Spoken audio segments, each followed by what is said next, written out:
ফোর্সের চেয়ারম্যান তাদেরকে দেওয়া হলো, একজন পার্বত্য মন্ত্রণালয় করা হলো, মন্ত্রণালয়ের মন্ত্রীপদটি তাদেরকে দেওয়া হলো। এরপরেও আপনারা জানেন 1900 সালে হিলস অ্যাক্ট ম্যানুয়ালের মাধ্যমে হেডম্যান, কারবারি, রাজা সকলেই উপজাতি। আমরা যদি কোনো কিছু সার্টিফিকেট চাই, ওই রাজার থেকে সার্টিফিকেট গ্রহণ করতে হয়। ওরা হলো রাজা, বাঙালিরা ওখানে প্রজা। আমার দেশ তো স্বাধীন। তাহলে এত কিছু দেওয়ার পরেও শান্তি চুক্তি নামে যে অশান্তি চুক্তি করা হলো, চুক্তির পরেও কেন তাদের হাতে অস্ত্র? এই অস্ত্রের মধ্যে দিয়ে, ঝঞ্ঝনানির মধ্যে দিয়ে তাদের একটা জিনিসে জানান দেওয়ার দরকার ছিল, সেটা হলো একটি আলাদা রাষ্ট্র। সেটা তাদের কাঙ্ক্ষিতর দেশ, সেটা হলো জুম্মল্যান্ড।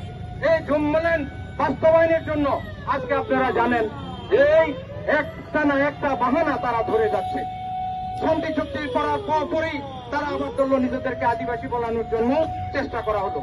আদিবাসী বলার সাথে সাথে আমার দেশের কিছু কুলাঙ্গার শিক্ষাবিদ্যামের পরজীবী ঢাকা বিশ্ববিদ্যালয়ের ওই মেজবা কামালের মতো যেন পাপীরা তাদেরকে সাপোর্ট দেওয়া শুরু করলেন। আমি অবাক হয়ে যাই।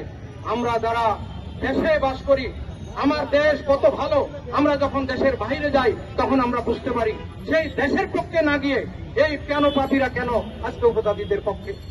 আজকে ওই যে ডক্টর মিজানের মতো লোকেরা তারপরে সন্তুলার পক্ষে যায়, কেন যায় আমি জানি না, আমার কাছে অবাক লাগে।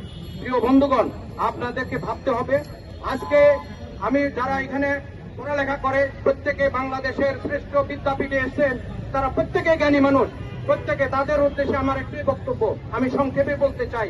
এইভাবে আপনাদেরকে ভাবতে হবে। এদেরকে আপনার দেখলে মনে হবে এরা অনেক সহজ সরল, নাক খোসা, কথা বলতে জানে না। আসলে কিন্তু তারা দেখেন নিজেরা ষড়যন্ত্রের জন্য এরা হলো পণ্ডিত।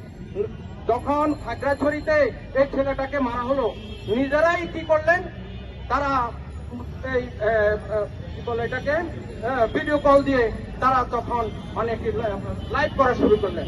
আমি নিজে দেখলাম যে এই মেয়েটা বসে বসে চাকমা ভাষায় যে লাইভ করতেছে, আর যারা দৌড়াচ্ছে আমার ভাইরা হয়তো দূর থেকে চিনতে পারতেছে না, কিন্তু আমি তো চিনি, ওরা তো চাকমাই, ওরাই বাঙালিদেরকে দৌড়াচ্ছে, ওরাই বাঙালিদের বাড়ি ঘরে আগুন দিচ্ছে, আবার তারাই বলতেছে বাঙালি হুন বেক্ষণ মারি ফেলাচ্ছি।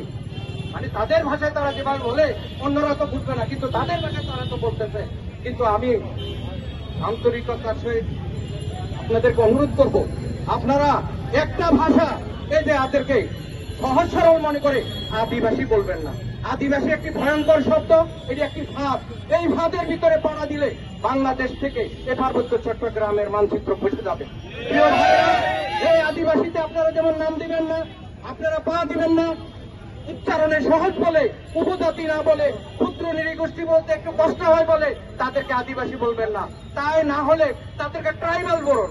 আমাদের বাংলাদেশের সংবিধানে সেখানে তখন ছিল ট্রাইবেল বললে তো সমস্যা নাই, উপজাতি বললে সমস্যা নাই। যদি না বলতে পারেন, তাদের একটা জাতিসত্তা আছে, তাদেরকে বলেন চাকমা বলেন, মারমা বলেন, ত্রিপুরা বলেন, মগ বলেন, শক্ত বলেন, সকলকে তো আপনি বলতে পারবেন।